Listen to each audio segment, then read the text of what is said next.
notre Seigneur Jésus-Christ.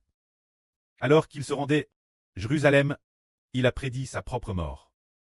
C'était la dernière fois qu'il montait Jérusalem, il marchait devant eux, et ce moment-là, il prit de nouveau les 12 apôtres par et leur dit, voici, nous montons Jérusalem, et tout ce qui a été écrit par les prophètes au sujet du Fils de l'homme s'accomplira, car le Fils de l'homme sera livré aux principaux sacrificateurs et aux scribes.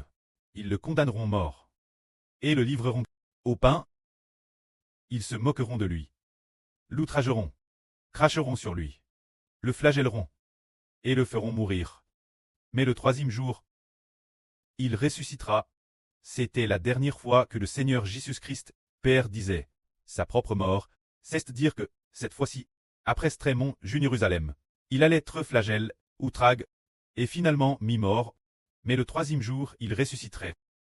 Ce moment-là, ce que le Seigneur disait, ces choses, les disciples ne les comprenaient pas. Ce que le Seigneur disait, car ces paroles leur étaient cachées à l'époque. Les disciples ne savaient pas de quoi le Seigneur parlait. Ils se disaient peut-être, comment le Seigneur peut-il dire une telle chose? Est-ce que nous avons mal entendu? Mais bien qu'ils ne sussent pas ce que cela signifiait, ils ont néanmoins gardé ces paroles dans leur cœur, sans pour autant en comprendre le sens profond. Mais ils ne comprenaient pas que cette fois, lorsque le Seigneur irait à Jérusalem pour y être mis mort, il devait vraiment souffrir, tu. Le Seigneur devait passer par cette souffrance. Ce moment-là, les disciples ne savaient pas ce que c'était. Ce moment, sur le chemin de Jérusalem, où peut-être DJ arrivé. Jérusalem, une femme, une MRE, vint trouver le Seigneur avec ses 2 fils. Cette femme était la femme de Zebdée. Ses 2 fils, on était les apôtres Jean et Jacques. Elle s'approcha du Seigneur, se prosterna devant lui, pour lui demander une chose. Le Seigneur lui dit, que veux-tu? Elle répondit, ordonne que mes 2 fils soient assis dans ton royaume, l'un ta droite et l'autre ta gauche. Alors, le Seigneur répondit, vous ne savez pas ce que vous demandez. La coupe que je vais boire, pouvez-vous la boire? Le baptême dont je vais être baptisé, pouvez-vous le recevoir? Ils lui répondirent, nous le pouvons. Et le Seigneur leur dit, il est vrai que vous boirez ma coupe, vous boirez aussi du baptême dont je suis baptisé. Vous serez baptisés, mais d'être assis, ma droite et ma gauche. Ce n'est pas moi de l'accorder, mais c'est mon preux, pour qui cela a été préparé, qu'il le donnera. Ce sujet, il est dit que les 2 disciples du Seigneur désiraient s'asseoir la droite et la gauche du Seigneur. Mais le Seigneur a dit que c'est le précleste qui le prépare, et ce n'est pas au Seigneur de l'accorder. Alors ceux qui sont assis, la droite du Seigneur, et sa gauche, que leur arrivera-t-il? Le Seigneur a dit, la coupe que je bois, vous la boirez, et le baptême dont je suis baptisé, vous en serez baptisés. C'est-à-dire que ceux qui sont assis la droite et la gauche du Seigneur Jésus-Christ, avec le Seigneur Jésus, la coupe qu'ils boivent est la madame. Ils doivent traverser les madame souffrances que le Seigneur. Nous voyons dans l'Apocalypse les 2 témoins. Le lieu où ils ont eu et l'aime madame où leur Seigneur a été crucifié. C'est-à-dire que le Christ Seigneur, les souffrances qu'il a traversées, les 2 personnes assises la droite et la gauche du Seigneur.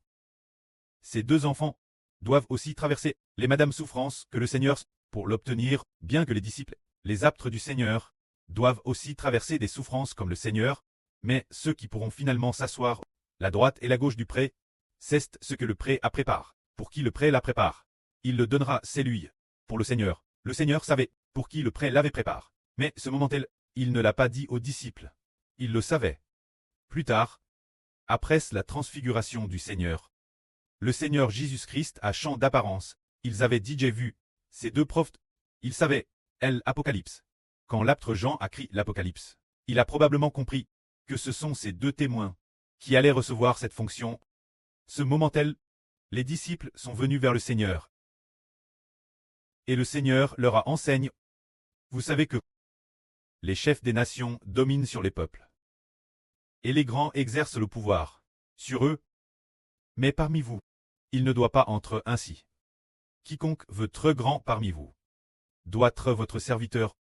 Et quiconque veut être le premier parmi vous doit être votre esclave. Tout comme le Fils de l'homme est venu, non pour être servi, mais pour servir, et pour les phas de beaucoup donner sa vie en ranon. C'est dire que, parmi les disciples du Seigneur, celui qui veut être le premier doit être le serviteur de tous, et celui qui veut être grand doit être l'esclave de tous. C'est dire que nous, en tant que frères et sœurs honorables, doit être l'esclave des frères et sœurs. Traire le serviteur des frères et sœurs. Servir les frères et sœurs. C'est ainsi que dans le royaume du pré, qu'on est grand. Le Seigneur dit, le Seigneur est venu dans le monde, et non pour être servi, mais lui-même, pour donner pour les phas de beaucoup sa vie en ranon. Le Seigneur Jésus a montré l'exemple. Il n'est pas venu, non pour être servi, mais pour servir. Alors comment le Seigneur a-t-il servi? En donnant sa vie pour les hommes, il a travers de grandes souffrances et sacrifices. Pour donner la vie éternelle, c'est donc pour que l'homme réoive la bénédiction qu'il a donne sa vie. Il est ainsi devenu grand. Parmi nous, il y a un si beau témoignage, qui est aussi écrit dans la Bible, qui prophétise qu'une sœur donnerait sa vie pour bénir l'Israël spirituel.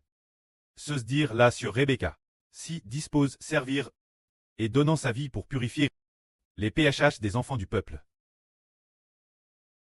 Dans le royaume des cieux, elle a reçu une position honorable. Il a également été prophétise que notre sœur Zaouan serait elle aussi lie. Puis cela a justement prophétisé quelle serait la lune, pour que le royaume céleste foule la lune sous ses pieds. Pour servir tous les enfants du royaume des cieux. Ainsi elle et la sœur Rebecca, ces deux sœurs sont devenues reines. Se dire servir les autres, tout comme le Seigneur, avec sa vie, donnant sa vie au pré céleste.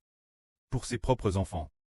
Pour les enfants de l'Israël spirituel, ceux qui donnent leur vie, deviennent au contraire grands. Ainsi nous comprenons, et nous savons, qui est honorable, ou humble. Tout dépend de si l'on est PRT, offrir sa vie au pré céleste, si l'on est PRT, servir les frères et sœurs. Ainsi parmi nous, ceux qui sont prêtés offrir leur vie, PRTS travailler dur, pour servir les frères et sœurs au ciel. Le Seigneur Jésus-Christ le déclarera grand. C'est ce que nous savons. Ce moment-tel, le Seigneur Jésus-Christ arriva richaud. Lorsqu'il arriva richaud, une grande foule le suivait. Ce moment-tel, il y avait un homme assis au bord du chemin qui mendiait. Cet homme s'appelait Bartim. Il était le fils de Taïm. Il entendit beaucoup de gens passer et apprit que c'était Jésus de Nazareth. Alors, il se mit crier haute voix, « Seigneur, fils de David, aie pitié de moi.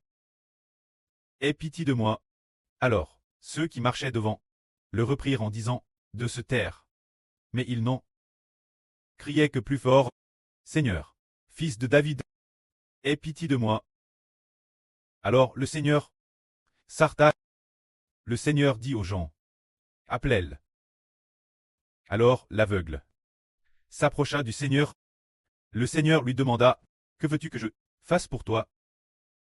Il dit, « Seigneur, fais que je puisse voir. » Alors le Seigneur fut mu de compassion, le guérit, et lui dit, « Recouvre la vue, ta foi t'a sauve. » Ainsi, il recouvra immédiatement la vue de c'est le Seigneur Jésus-Christ, qui a ouvert les yeux de cet aveugle.